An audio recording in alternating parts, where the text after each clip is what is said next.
And starting from state, we are doing some unitary, lots of unitary transformation. This is called quantum circuit.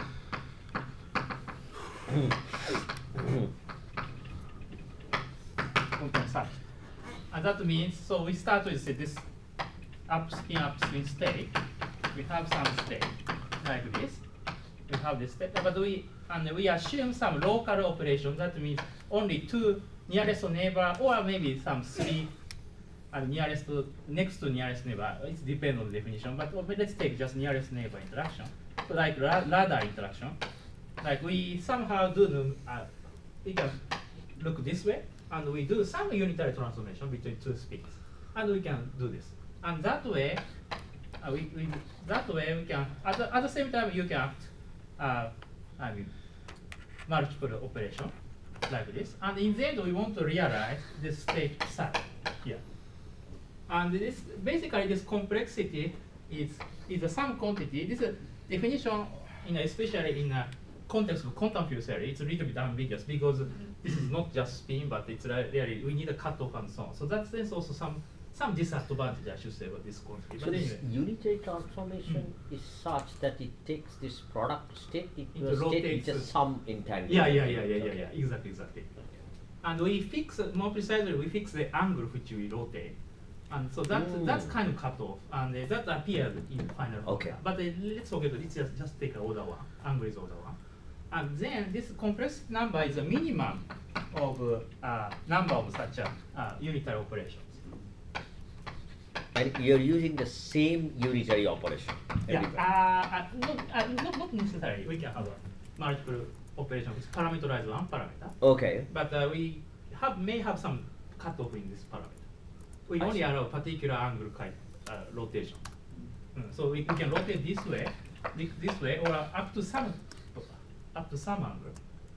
Should be below some angle. And this bound of course appears here. But let's take this order one. So this is a definition of complexity is like this is the minimum of number of unitary operations. Like we just complete this case 1, 2, 3, 4, 6, and that way. So let's say if you're doing 2 by 2 things like that here, so this would be assume U2 one U2 matrix, or right, that's true. Or maybe U4 or this case U2 plus U2. There are also U2. And you were saying that all those complex numbers will not be allowed to be arbitrary, but it's some range of Yeah. And we don't know how to define such a range for quantum field theory, but just this is quite. And this is to get to within some approximation to the total. Yeah, that's good. Exactly. That's true. That's true. We need some certainly epsilon argument. hook up one that you won't be able to get to in a finite number. So so this depends on this error epsilon. That's true. Yeah, we take epsilon very small. But in what Vidal and company do in Mera, they allow these unitary operators to be arbitrary. But they fix some particular shape of this particular, that's a very important question. But we fix particular circuit in this Mera and so on. I'll come back to that issue. But here, so far, we don't not necessarily restrict the Mera network. We can just talk about any network which we want. And then this sustained conjecture that this C might be related to this formula. So here we have some minimum of this area, right? So we have minimal area, like for the Newton. This is the entanglement. Here was actually maximize a volume of this surface, some surface. Let's take this time-dependent case, T. Surface also depends on T. And so we maximize this area of this guy. Actually volume, This is always codimension 1. So this is codimension 2, but it's codimension 1, and it's like this. So we take some time-dependent underlogical space. And we take just fix some time, because we just want to some state realize at some time t. So we fix time slice, which is we can do it with CFT, and we extend this some surface into the bulk. So this is a sigma t, but of course again there are many different choices, and we maximize. because this is a timeline. We are moving in timeline direction, so minimization doesn't say anything. It's a very minimization not good, and we should always need maximum slice. So if we, for example, because if we go this way, then we have boost and we have a smaller area. So maximization makes sense, but minimization doesn't. So this is his argument. And the cutoff has to do with Good. cutting Cutoff it will off have near the. also it should be related here. Cutoff will be probably related to this angle cutoff and so on. And what's the reference state in this case? Yeah, that's a good question. Probably I think this state. This state in CC and in CFT, this is a state without no real space entanglement. And you cannot describe it then with radiation. Yeah. But yes. So is this somehow related to Kolmogorov's notion of complexity for numbers, where you define the complexity of a number in terms of the number of the smallest program that you can write to specify a digit in the program? Exactly. It's the same kind of idea. Exactly Right. same. Yes. Exactly same. And take this way, and this is the idea. And anyway, so to me it's quite interesting to have this quantity, so maximum of volume. But I'm not sure how to define this quantity or how to compute this quantity in quantum theory. So anyway, the idea of this talk is anyway we want to realize this quantity and try to find some quantity which we can compute, calculable quantity, which gives this answer. And in the end, as I will explain, so this is actually related to, so this is another relation, gives something called quantum information metric.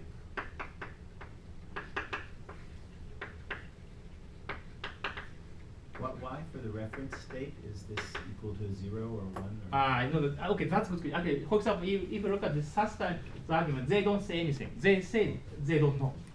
But this is my interpretation, because this is in the end, we, as Gautam also pointed out, in the end, I want to interpret these connections in terms of mirror. Then this is a natural choice. This is a top state in a mirror. But in this holographic picture, then what? If we go this way, it's an area vanishing, so it's like no entanglement. So if we go anyway, so we are going this way. How would you see that has 0 volume? Or? If we go this way, I mean, this metric shrinks. Oh, it shrinks. This is a mirror network, if you think. So it's just entanglement almost zero. But anyway, they don't say anything about the connects, I should say. Yeah, so this is the idea. I just quickly define this information metric, because also I will explain also this presentation file, but it's very simple. So we have just one parameterized state.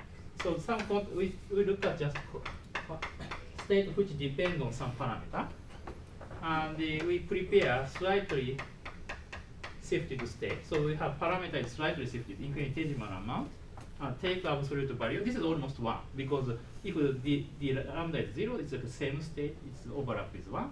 So we are interested in deviation from 1, and we expand in terms of d lambda, and then leading contribution, we can easily show that d lambda square, no linear term.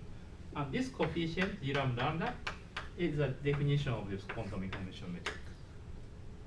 And it is obviously covariant under this reparameterization from this formula. And so I will also, of course, we should explain what is lambda and so on. So lambda is in the end we take this to be a parameter of exact marginal perturbation of a given conformal Q theory. But of course, we can have many different choices of lambda, and each choice gives some probably interesting result. And but I don't have, unfortunately, don't have any systematical understanding. But for particular choice of lambda, it has some nice property that it, at least approximately we get this formula. So maybe I switch to this projector. Is this? No, Is this related in any way to homological metric? That's good, but no, unfortunately, no. Our case is more bare metric in some sense, just a direct metric in Hilbert space. And the homological method is, we assume some renormalization. Right. So that sense it's different. It's It's a more honest, if you quantity. found a way to renormalize your Yeah. They are related, but it's highly non-trivial transformation. So it's quite. This is a much more honest quantity, I should say. Right. Yeah, it works. Yeah. So here. So this work is based on the collaboration with the Miyaji, Numasawa, and Watanabe. They are graduate students at Yukawa Institute, Kyoto University, and also our postdoc Shiba.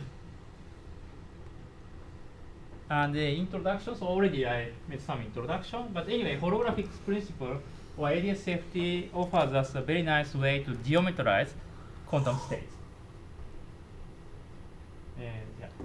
And so it gives some geometry of quantum information, and one particular example, if we look one of the most impressive examples is this tensor network. So I don't have enough time to explain this, but in the end probably I will come back to this mirror network. Anyway, we have lots of spins which correspond to the ground state of critical point, which is a CFT, some CFT ground state. But we want some ground state wave function, but the geometrical way to realize this wave function is like this. We just, for this is a represent tensor, this triangle means we combine two spin into one, and this diamond one is like unitary matrix between two spin into two spins like S matrix. And we contract all indices. This just give one wave function, and this offers us very nice description of the ground state of conformal theory. So this is the idea of mirror. And first contrast Vidal. And so the first quantity to study this kind of interesting relation is the entanglement entropy. I already explained. So this gives a minimum of area. This is nice, but at the same time, it is interesting to look at some other quantity which cannot be captured by this formula.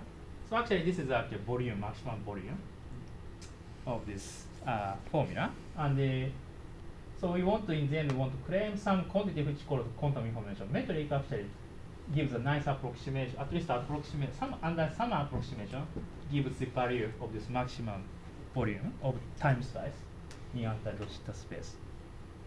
And but the Susskind's recent conjecture tells us complexity is related to this volume, as already mentioned. And so this is the content. And so I explain what is a quantum information metric and what's the property. So it's property in especially in conformal field theory. And then we go to the main point of this talk, which is the gravity dual of this quantum information metric. And we have some relation, and we want to test the relation against some non-trivial example like time-dependent process, and which will be discussed by final section and just concludes my talk. So let's okay. Oh, sorry, it's somehow stuck. Strange.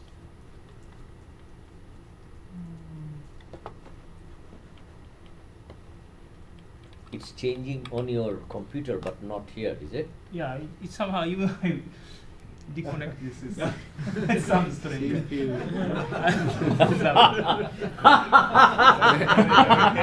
There is a freeze button probably. Yeah. Let me see. I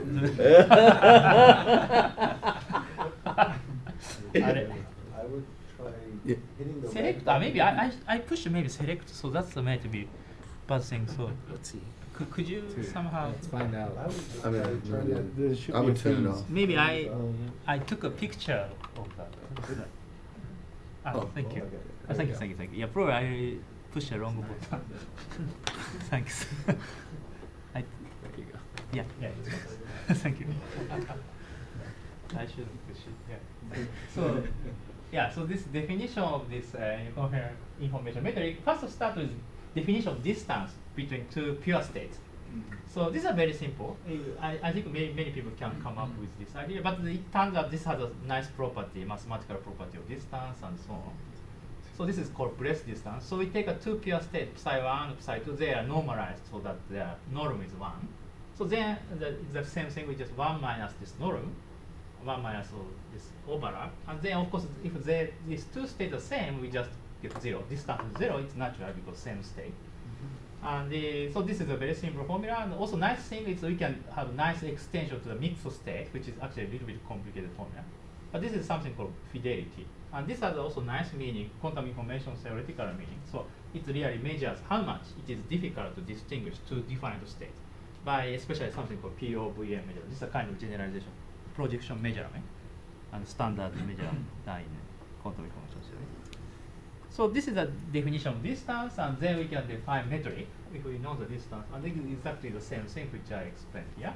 So 1 minus this overlap, and the important point is just this way, we assume quantum state is parameterized by some parameter. It can be multiple parameter, but in my talk is then just one parameter. So we have some, we shift lambda plus d lambda and expand about d lambda square, and this coefficient defines information metric. And so this metric is actually there are another definition of metric, but the advantage of this metric, this is quite simple definition, but actually that comes from something called quantum estimation theory. There are a very famous theorem called Cramer-Rao bound theorem, which is originally proven for classical system, but by using this quantum metric, we can prove this theorem for even quantum mechanics. And this bound means this inequality. And lambda is again some parameter, which parameter is quantum state.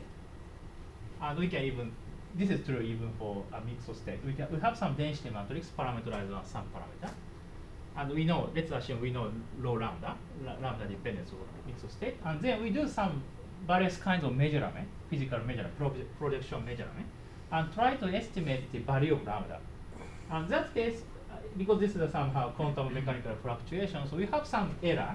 And we can have a mean square error. We can have an estimate mean square error and most optimized measurement.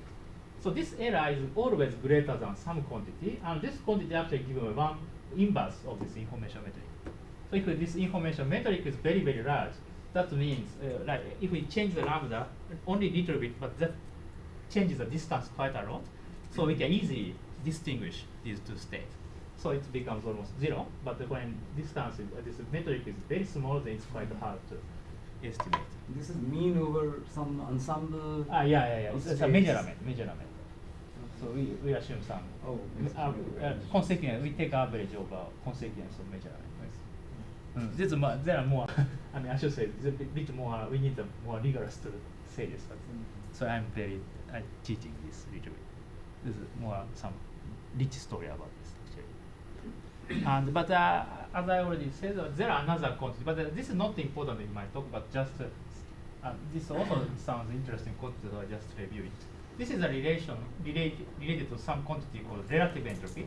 So relative entropy is also measures the distance between two density matrices, but they are not symmetric under the exchange of these matrices. So this relative entropy is defined this formula. So this rho and so it's basically measured distance, but it's not symmetric. But anyway, this has a very nice property like monotonicity and so on, and many people using nowadays to use this quantity. It is always also positive, like distance. And if they are same, of course they cancel and it goes to zero. But if we expand when rho and sigma is very close to each other, they are actually symmetric, and this defines metric, G lambda lambda. So this is called quantum Fisher metric. And recently, for example, this Ramos and collaborator compute this quantity in the some holographic situation. So that has nice quantity. But this metric doesn't have this property. The advantage of this Bress metric, this is our metric is called Bress metric, is this inequality, this Cramer-Rao bound. Anyway, so let us work with this Bress metric and see what happens for ADS-DR. So let's take a simplest example, which is just free boson system. Just a system with one, this system with just two creation operators, A dagger and P dagger. There are two free boson particles and created by A dagger and P dagger. And we can easily consider this kind of Bogoliubov transform or some coherent state like this one. And then we can compute this overlap. And we take a lambda and lambda prime very close to each other. Then we can extract a metric which turns out to be precisely this with a minus sign for boson. And if we replace this A dagger with a fermion, free fermion, there's a plus sign. And the free boson gives a 2D hyperbolic space H2. But the free fermion gives S2. This is the same as something people call Fubini study metric, like CPU and metric. But anyway, so it's Boson and fermion changes this curvature. Not that way. It's quite an interesting example. But of course, I'm not saying this is related to any ADCFT, even though this is just a kind of, very simple analysis and kind of trivial and some kind of geometrical fact, and nothing related to ADCFT. And so this is a simplest example, but main purpose of this talk is to relate holography. And that means we are starting with D+1 dimensional conformal field theory.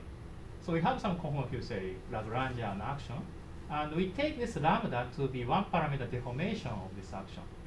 So by some operator, some integral of all region, homogeneous integral with also time. And this coefficient we call lambda. And this we can choose many operators, relevant operator, irrelevant or marginal. In the end, we focus on marginal, exactly marginal operator. But so far, it's a general deformation. Anyway, once we have this action, so we have some correct ground state, psi lambda. So this defines the quantum state parameterized one parameter lambda. And we are defining quantum information metric for this state. So this is the idea. And such a quantity, we call it the information metric, but condensed matter community is sometimes called fidelity susceptibility because overlap is also called fidelity. So you take O to be a relevant operator, or in the end, it's exactly marginal operator. okay. But so far we can, and so we also give some explicit calculation for any primary operator. So this is coming just next. So this is an information metric calculation, and we have in mind to use some path integral formulation. So this is an overlap. That means upper part is deformed one lambda plus d lambda, and we have a lower part is the original Hamiltonian. So we pass integral with this Hamiltonian and modify the pass integral, modify the Hamiltonian and attached at t equals 0. So that gives overlap, precisely overlap of this wave function. And of course, we have to be care about this normalization. But if we naively do this, there are some divergence because when they coincide with each other, we have divergence. That means we need to regulate this calculation. So we have in mind just bare calculation. We are not doing any normalization. We just do some bare calculation. So result depends on the cutoff. So it's we have a UV quantity, and indeed ADS-CFT, as you can imagine, if we compute volume, we have a UV divergence here. So that's the important part. And so your psi of lambda was the ground state at lambda? Yeah, or exactly. Ground state at lambda? Yeah, ground state for lambda, and this is a modified. Ground state. Right. Exactly. It's like an in-out. If you think of this as Euclidean Yes, time, yes. it's like an in-out. Exactly.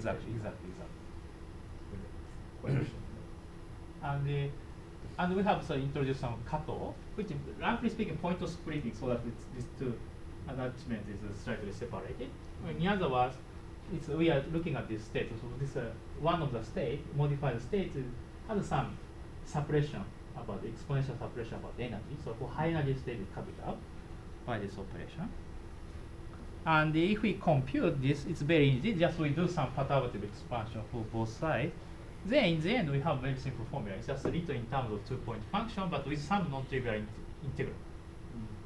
So we have two-point function, and because we are information metric looks like square quadratic order of derivation. But the integral of whole space, but also time, but epsilon to plus infinity and minus infinity to minus. So it's a regulated point of splitting regularization. So this is a simple quantity, especially in quantum field theory, we can compute this quantity because we know the two-point function is universal. And maybe if at the final temperature in higher dimension it's highly non-trivial, it depends on the theory, but in 2D still we can compute this quantity at final temperature. That's what we will do later. That way we get some, but for CFT we get nice universal quantity to look at. So if we look at the lambda equals 0, so we just always start from CFT and only slightly modify the theory. And two-point function is universal, as we know very well. This is true even in a direction. But here we assume some 2D calculation. Sorry, this formula is true for any dimension. And we do this integral, so we just plug this formula here, and non-trivial dimension dependence is come from this integral. And finally, we find a very simple result. It's always proportional to the power of epsilon, which means UV divergence. And with some coefficient, numerical coefficient, it's something complicated. But proportional to the volume of the, of course, total space. And the interesting point is, of course, this exponent of this epsilon. And this depends on conformal dimension and dimension of the total space. And we assume this is negative, so that it's divergent. When this combination is positive, then we have opposite situation. Like we don't get UV divergence, but we have infrared divergence because this is conformal to setting. So we focus on this case. So once we have this general formula, so it is quite interesting to look at ADS CFT dual. So this is this gravity dual calculation of this information metric. And to make the calculation simple, we only focus on the exactly marginal case, which means delta conformal dimension of perturbation operator is d+1. So d+1 is the CFT dimension, and the bulk ADS is d+2. This is my convention. So delta equals d+1 is a exactly marginal case. So then, what can we do the calculation? But actually, so if we remember the path integral formulation, so this is a path integral from minus infinity to t equals 0 with lambda, this original Hamiltonian, and modified Hamiltonian plus infinity to 0. So we are attached to each other. So this is exactly interface configuration. But maybe only new thing is actually time-like direction is not trivial, rather than space-like direction. But anyway, this is let's take this as a Euclidean time. Euclidean so time. we don't need to worry about it. It's just simple weak rotation. So such a holographic dual of such an interface solution is called Janus solution, worked out with the back that part here, no? And so we can use the same idea. And the good thing of this exact marginal perturbation is that it preserves some part of conformal symmetry. So this is the same as boundary conformal symmetry. This is a defect. This gives the interface or defect which preserves some part of conformal symmetry. So if originally we have SO2D plus 2 or something, then SO2D plus 1 subgroup is preserved. Same as defect CFT. So we owing to that, so we have some simpler calculation.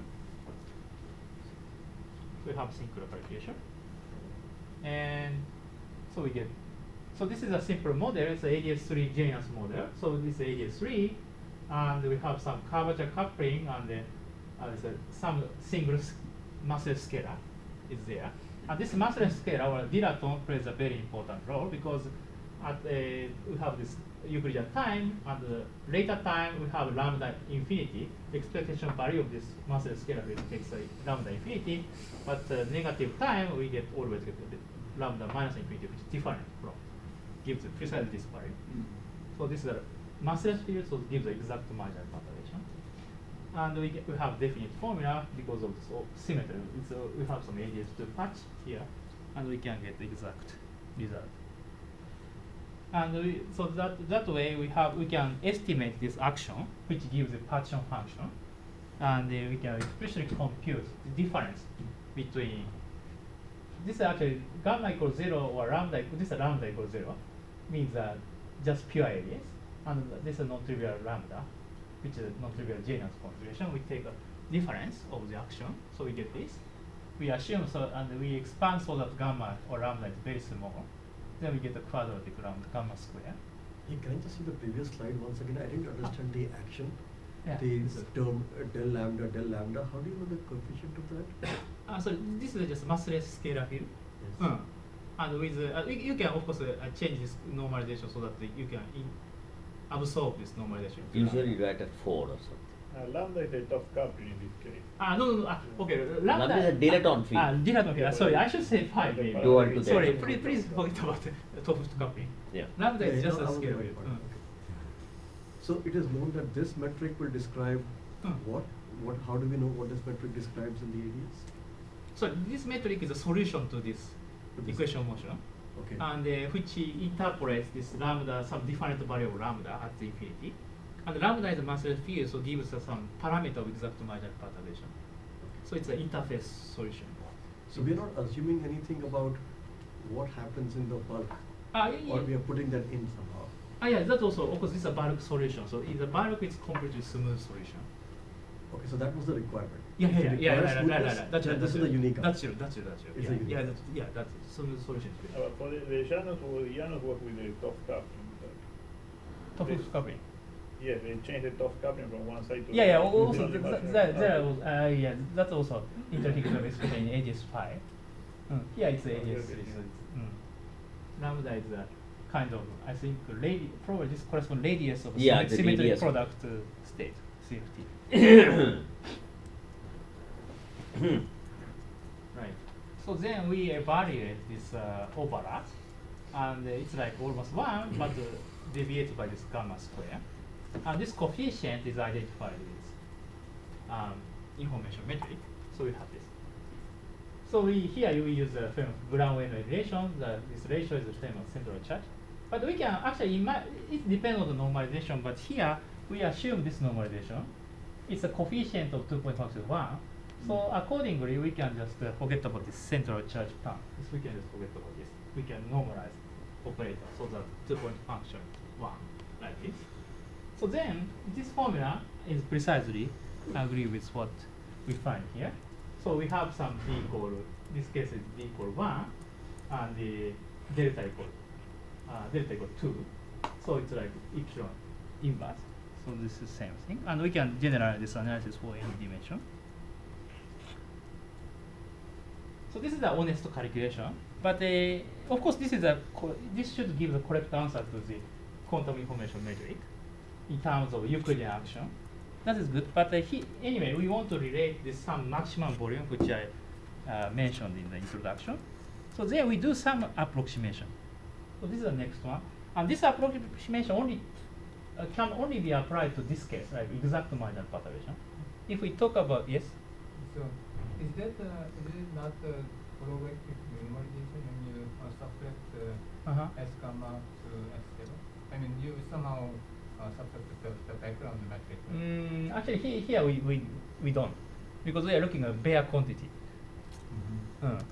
But I think in this simplest case, I think probably we get the same result. Just the divergence part is the same, it just cancels out, and if we can also renormalize it from the beginning. What's going to happen if you probabilistic normalization? Then you get a finite result, right? But that corresponds to renormalization of quantum field theory side also. So we're actually more interested in bare quantity. But that's also interesting question, I'm sure. But then maybe we have maybe different connection, different definition of quantum information probably. And then, so anyway, so the thing we'd like to do some kind of hardball approximation, which is a very standard in ADS-QCD or ADS-CMT community. But this is actually not controllable approximation, kind of order 1 approximation. And that's what we'd like to do. So the thing is very simple. So we have some general solution. Originally, general solution have an interface as the boundary, and everything is smooth inside. But we replace this interface by some sharp wall, some sharp defect brane. And we have some sharp defect brane here. So this is the interface point, t equals 1, and extending the bulk. And then, so as we will explain later. So this is like dual to a bound, dual to a, boundary conformal field theory. Right. Yeah. Okay. So you patch together two boundary conformal field theories. Exactly. So if we do folding, then okay. Yeah, exactly. That is true. So this is the same as my treatment of something we call the ADS-PCFT. Also earlier, Carl-Chan Randall wrote this hardware analysis of defect brane, defect CFT, and that way they are similar. How is this related to this M to M5 situation? In M5 situation. Yeah, in which there was some work in the middle, I think, which you also did, in which the M2 brane met the M5. That was supposed to be some kind of an ADS-CFT with boundary. Is this related to that? That's I mean, if we solve back reactive geometry, this should give a correct answer. But we just truncate like this. Okay. That's correspond to this approximation. Hardware approximation. And yeah, so but maybe before I explain, so this is we replace this Yano solution by this sharp wall by this hardware approximation. So it's just same as we have gravity action plus some coupled to some defect brane, which gives a tension T, and with some volume, tension time volume, and we assume no charge. If this brane has a charge, then we have also Maxwell term also important, but we don't have that here. So this Einstein equation basically tells us that back reaction, which happens in J solution or any solution, it's always proportional del phi square. Bulk energy storage density is del phi square. Phi is a scalar field which we turn on. That means this tension is actually given by quadratic order of lambda. Lambda is a scalar field expectation value when how much we shift a scalar field or how much we do this exact margin perturbation. And by the dimensional reason, we divide by radius times d plus 1. And with some order 1 coefficient. And we plug this here. And this part precisely gives the contribution to the overlap of this interface solution. So we just take derivative of d lambda square and we get this quantity. So this quantity precisely is a prediction. We predict this gives the information metric under this kind of a probe approximation or some hardware approximation. I see. So you're saying that the correct answer for G lambda lambda is obtained from the Janus solution. Yes. But this is an approximation to that, which is like a probe approximation. Yeah. Hardware. I see. And the one more thing is that, of course, we need to solve back reactive equation motion, originally the Einstein equation. But from this viewpoint, like probe approximation, we just solve the equation motion for this probe brane. And that gives maximization of this volume. I see. Because we just take a stationary point. In that, so we get this somehow, I should say tilde, but some approximate formula so that information metric actually given by volume of time slice divided by. So these are dimensionless quantity. These are d plus 1 object. What happened to the thickness of the grain? I mean, you had some epsilon thickness in the boundary. So now you're. Yeah, so that's a hardware approximation. We just concentrate into that way. So that epsilon has gone into some renormalization of so something. Epsilon is I mean, there was a so your lambda was up to some point, and lambda plus delta lambda started from some point, and in the middle there was a strip of length epsilon. So I'm just wondering. That epsilon. That epsilon. Yeah, that's good. We interpret that epsilon as a UV divergence in standard CFT. Roughly speaking, I mean, so we have some epsilon here. Yes. But that also cut it out space-time. Yeah. That means we have also cut off in z direction. I see. And so we cut it out z direction by epsilon. So. Yeah. And then anyway, we can do express calculations for Planck radius. We just get this integral. Just we take a volume here. And the only different thing is very similar to entanglement calculation, but only different power is always greater than 1. Power is increased by 1. So we get the epsilon d. It's a volume law divergence. This is again agrees with what we expect from CFT calculation. And also global radius, we have some non-trivial factor here, so we get slightly smaller result, Planck radius. But this is a mass gaps theory, so it's quite natural. And we can do the calculation for Schwarzschild black hole. Then we have again same term, right? This volume law divergence plus some non-trivial finite contribution. This is very important. But interestingly, this contribution is always positive, but it goes to 0 for BTZ black hole somehow. And this is actually can be confirmed from CFT calculation later. But for higher dimensional black hole, this is positive contribution. So that sense is different from entanglement. Then, so this is the simplest consistency check, but we want to check against time evolution. And of course, time evolution is quite difficult to compute, but we have some very nice class of non-trivial time-dependent example, which can be exactly calculable in 2D CFT. So this is a TFD state. So this TFD state is like this. So we have Summerfield double state, which is a pure state description or final temperature state. So we have two copies of CFT, and this n is a eigenstates of the Hamiltonian, which are the energy is En, and we multiply this factor, beta E divided by 2. And once we trace out one of them, then we have square of this for density matrix, we get canonical number. This is a quite nice idea. This is a well-known idea of the sum field double. But what we do is just time evolution of sum field double. So we take a sum field double state. This is a pure state, and we take a Brown ket, and time evolution under HA plus HB. So it's a sum of two Hamiltonian. But Oh, you don't do HA minus yeah, HB. yeah, then it's trivial time Then evolution. it's trivial This time So we wanna actually this time evolution, like in Hartwell Madison paper, this is the same as quantum craters. It's a double of quantum craters. Yes. But here we just do a full calculation. That means sum field double state. And then we get this. So anyway, we are interested in define some sum field double state and quantum information metric. So we have we need a two sum field double state, and one is defined for particular Hamiltonian H, but another one is using deformed Hamiltonian, deformed by exact marginal perturbation. So just for same definition, so we start with somehow deformed Hamiltonian. It's a deformed eigenvalue state with sum over this, and we take a time evolution by deformed Hamiltonian.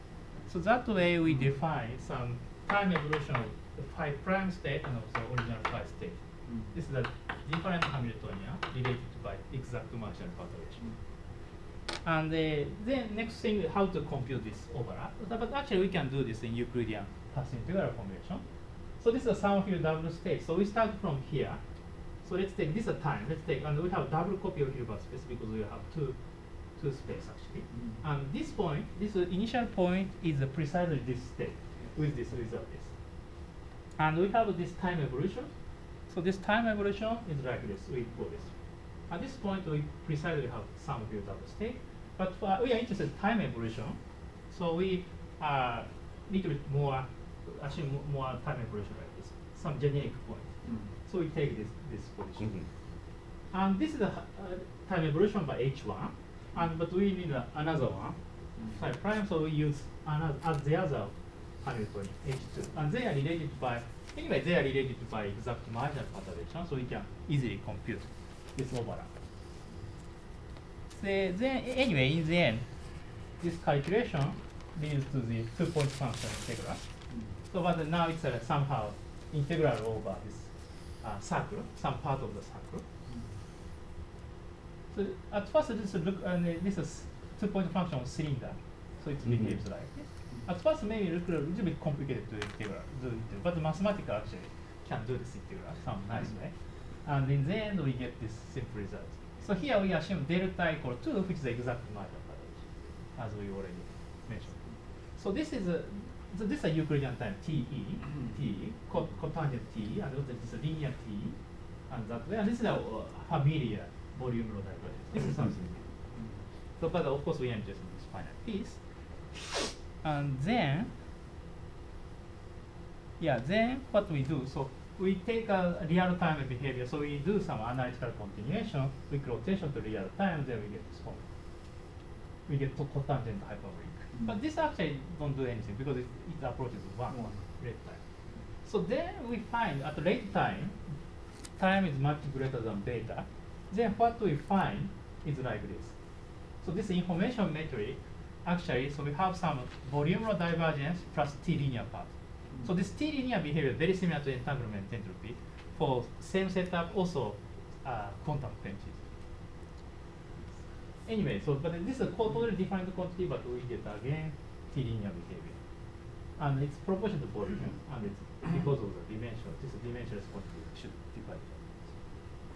So anyway, so this means that we start with some different states. They are related by exact marginal perturbation, but we do this time evolution. They are gradually separated from each other by this time.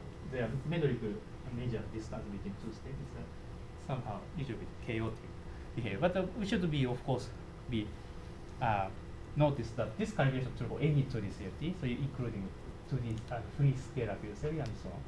So this is So in case of the entanglement entropy, there was this also same, exchange of dominance that happens at some point in which the geodesics that pass through the interior of the black exactly. hole. So Yeah, exactly same. Yeah, I'll come back. That Yeah, that's a good thing. Yeah. So then, what is a holographic dual? Then, as we already claimed, this should be related to maximum volume. And we are talking about two double copy of CFT because sum of field double, so we connect these 2 points. And then, as Gautam says, it should pass through the internal region of the black hole horizon. And anyway, so using this conjecture, we can compute this maximum volume. This can be done analytically, very similar to Hartman's calculation. So we can do this for eternal BTD black hole. And we have some integral formula, so we can plot it. Numerically easy to plot it. And then what we finally get is this. So this is a plot. Actually, there looks very similar. So this is a purple one and this blue one. And the blue one is like this one, holographic calculation. And this purple one, I read it, but this purple one is CFT calculation. So they are almost same. But at first we thought they are exactly same. The numerically very similar. It's like only 5% error or something. But if we look closely this region, they are a little bit different. We can analytically show they are deviate by this way. So it's one of them is a 2 over pi, but one is 2 over 3. So pi and 3 difference. This happens. But anyway, this is not that strange because we are using kind of hard order approximation. So and even they precisely agree, that's also much more surprising. But it's actually we find that this a little bit naive idea of this hard order approximation works very well. And like ADS-QCD also, we don't know the reason why ADS-QCD works. That's very similar situation. Phenomenologically somehow seem to be good. So this is a non-trivial test of this our conjecture. Okay, so this is the main topic, but in the end I'll come back to some tensor network computation finally. But so let me conclude so far. So this so entanglement entropy is interesting, but also maybe this quantum information metric also can be useful as useful quantity, maybe character summarization or some interesting in quantum information aspect of ADS-CFT. And so we conjecture this formula. So G lambda information metric is related to the maximum volume divided by ADS unit of radius up to some order 1 coefficient. So it might be interesting to compare this formula with Susskind's conjecture of complexity. I will come back to this later by using tensor network, just next transparency. And also, at the same time, if we just look at the CFT calculation, so T-linear behavior may be interesting. So to be honest, we don't have complete understanding why we have T-linear from the viewpoint of simple interpretation like parabolas, Cardi's, and quasi-particle propagation or something. So maybe some similar idea can explain, but we don't know. It's quite interesting. But anyway, so let's come back to the issue which I also mentioned about relation to complexity. So the precise connection is not clear. Also, I think different, because complexity counts the number of these unitary transformations. But if we talk about information metric, if we only perform complete unitary transformation, just single unitary transformation, we can have a 0 overlap. There are also infinitely many spins, but if we flip only one spin, they are different.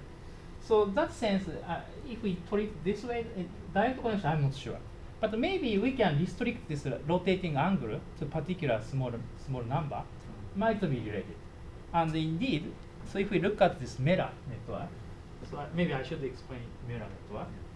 So we have a lot of spin here.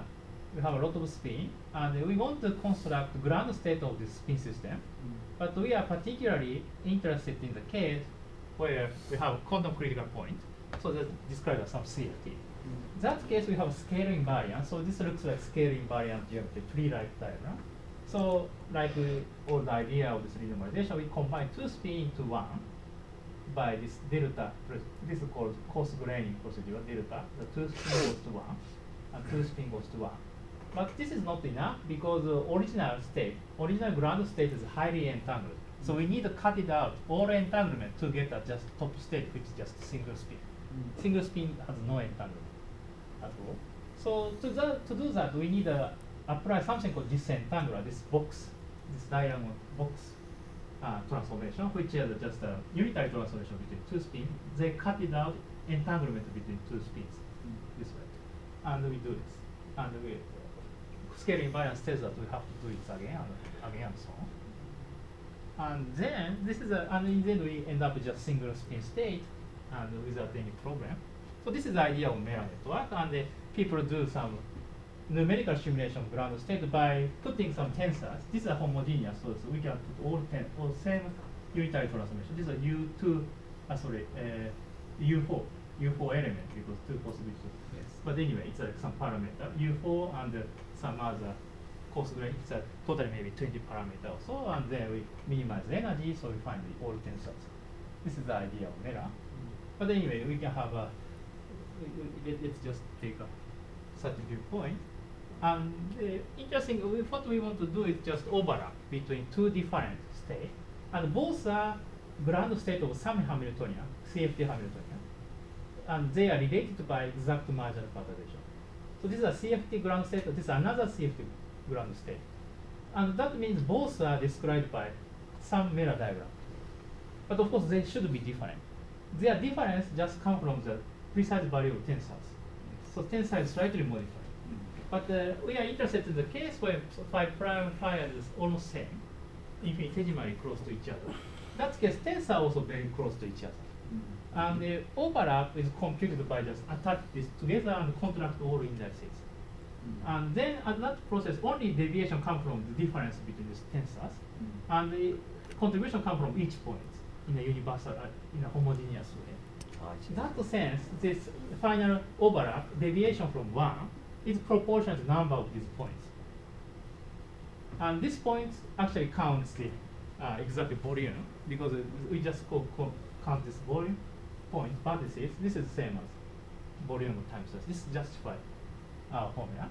But at the same time, so we are wondering the relation to complexity. And if we to define complexity, we should look at this most efficient circuit. But let's assume mirror gives a very nice job for that, or maybe we have some restriction to some circuit which should be always mirror network. Then this connection is obviously clear because number of this unitary transformation is same as number of vertices. So they are directly related under this particular rule. So you're using here, of course, the simplest version of mirror, where the disentanglers are the same at all layers. Yeah, exactly. So we assume conformal for this picture, in the mirror, these directions is the radial direction of ADS. Right? But that Susskind's formula, or no, whatever that your conjecture, that it's the volume of this surface that extends along the z direction, right? So how do things? Remember, he uses log z, the Liouville coordinate, so it becomes uniform. This is a Euclidean origin time transformation. Okay. But we go this way somehow. We somehow modify this path this way. I see. Anyway, this defines quantum state. I understand. I was just trying to make connection with ADS. This is something recently called tensor network renormalization.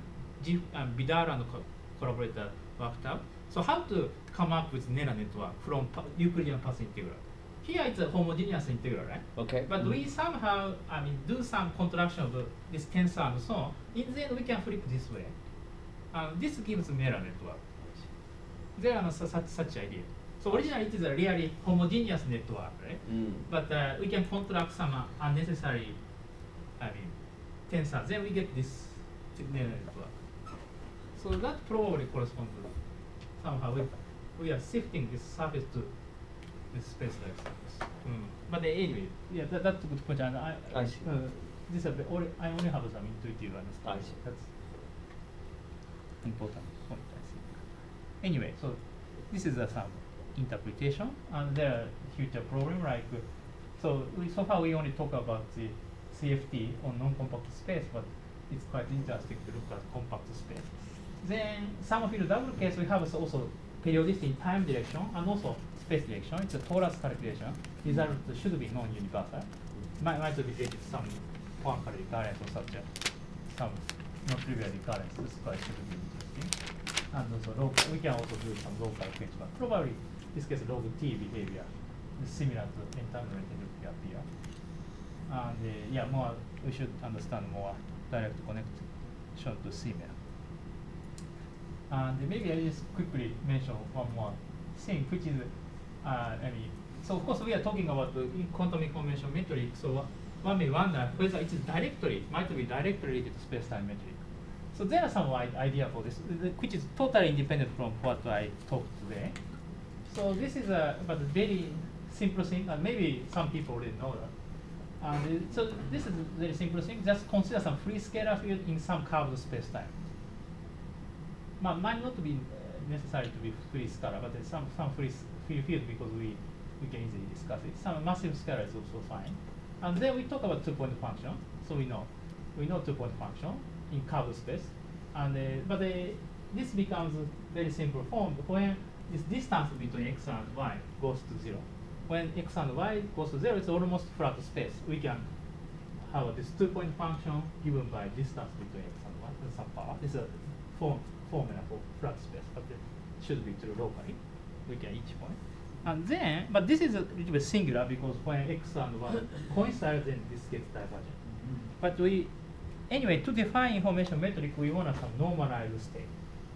So we are talking about this state, but this has infinite energy and so on. It's a singular state. We want to normalize and have we want to regularize this state.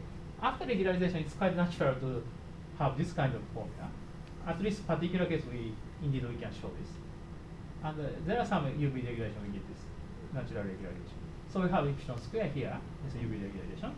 And when they are same, they equals to 0, but there are some. This factor cancels out and just give 1, which should be true for this normalization.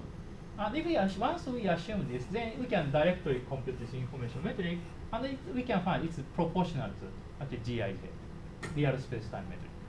So in this example, information metric precisely agrees space-time metric. And with some non-trivial factor, this is also interesting. So 1 over epsilon appears. This is a cutoff parameter. And actually, it is quite natural to understand this epsilon to be a Planck scale because if we go to the shorter scale than Planck scale, we have a lot of quantum gravity correction. So this naive scalar field exclusion should not be, doesn't say anything maybe. So I mean, we are talking about local position. I'm talking about state defined by localized state, but the less than Planck scale that doesn't mean anything. So if we naively interpret the epsilon to Planck scale order, this actually so in an ADS3 CFT2, for example, epsilon is 1 over C is the central charge scale, and then it's actually reproduce what we want because epsilon is 1 over C, so it's like C square appears, and C is the ADS radius same as in Planck unit. So it's like it seems to be somehow qualitatively explained ADS CFT from this information. Sorry, how did you get epsilon as 1 over C? Yeah, this is Planck length. Planck length is Planck length, just like 1 over n squared. Yeah. And seems to work. And so in a 2D CFT case, we have explicit construction of this state. So this is our recent work with the same Mozart. So this is a dual of the localized excited states in the world. We have ADS space-time, and we locally excite one particular point by acting bulk local operator, by bulk local field. So originally constructed, this is a very famous construction by Cavart-Lipschitz law construction, but we have some different interpretation of this construction. We can do the totally different idea to derive the actual equivalent state. They are constructing the dual of this local operator, but we are talking about this state. And in the end, it turns out it's actually described as something called Ishibashi state, boundary state. But these are some new Ishibashi state because it's only satisfied this condition, this is a Virasoro operator, but only for SL2R part. We forget about higher Virasoro part. This SL2R Ishibashi state is something new. And if we talk about full Ishibashi state, that actually gives very limited conjecture, but that doesn't give us a nice answer actually.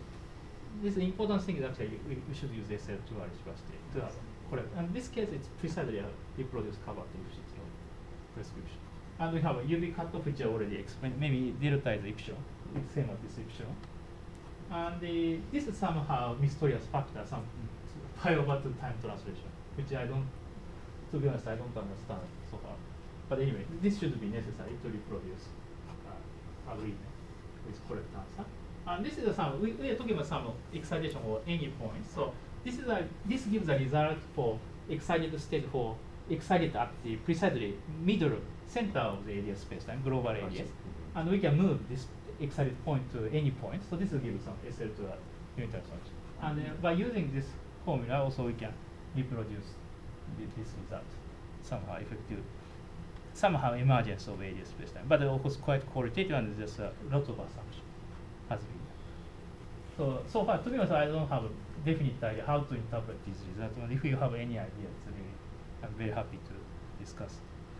Okay, thank you very much. I will think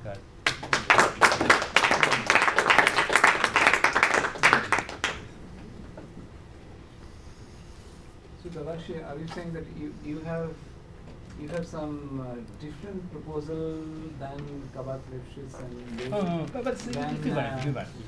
Yes, equivalent.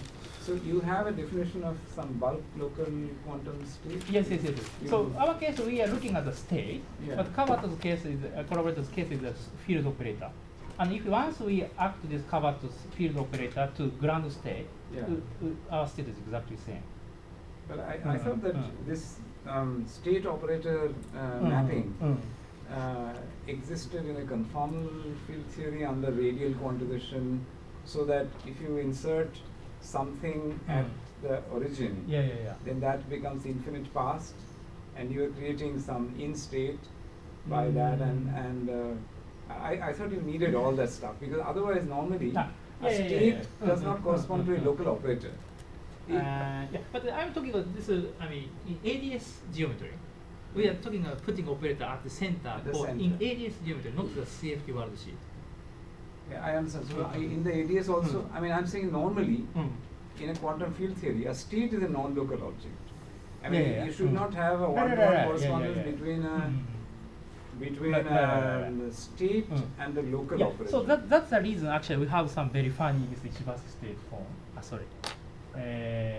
So if we just talk about primary state, that's not necessary. That doesn't gives a localized state. So here it's highly non-trivial state given by this constraint.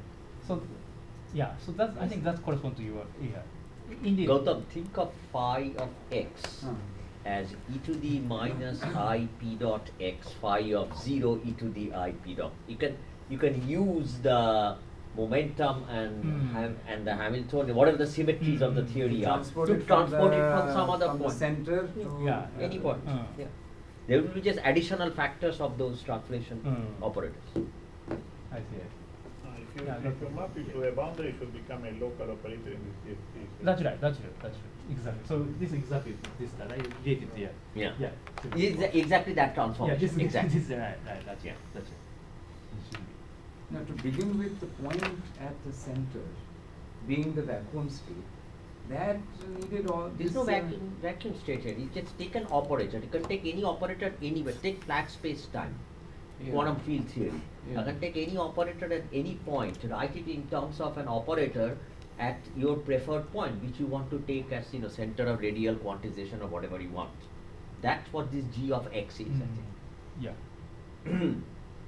It's the exponential of Piras operator. That's right. So after infinity many L minus sums.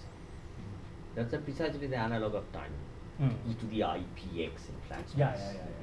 In the CFT is a very local operator. I mean, very non-local.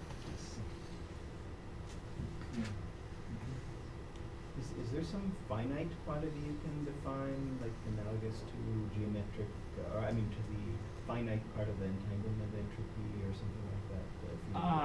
We can denormalize. At least holographic dual side it's easy to consider. Okay. Can be done that also in some question. Oh, that's the same question. But I don't know how to define from the viewpoint of CFT side. Maybe just cut it up divergence. But maybe there are some natural way to do that, like really doing denormalization. Then that gives also additional contribution. So Naive subtraction and also non-trivial. That way, there are several possibilities. Okay. That's a good question, but sorry, I don't have a definite answer. So the homological metrics, I think, very interesting quantity. But it's probably different, related to different, slightly different quantity. That should be very interesting. And what is the remark that you made about the SL2R Isibashi state versus the regular Isibashi? What If we would happen? take this regular Isibashi state, Yes. then that does not give the correct two-point function. I see. So the good thing of this actually is that most important evidence for this is that we can talk about overlap between these two states, and this is actually two-point function. And it's just agree with two-point function in anti-Doshita space. I see. But if we do this, this full Isibashi, that doesn't work. But maybe if we have some large C truncation like this, maybe it works. But to get the correct answer, this is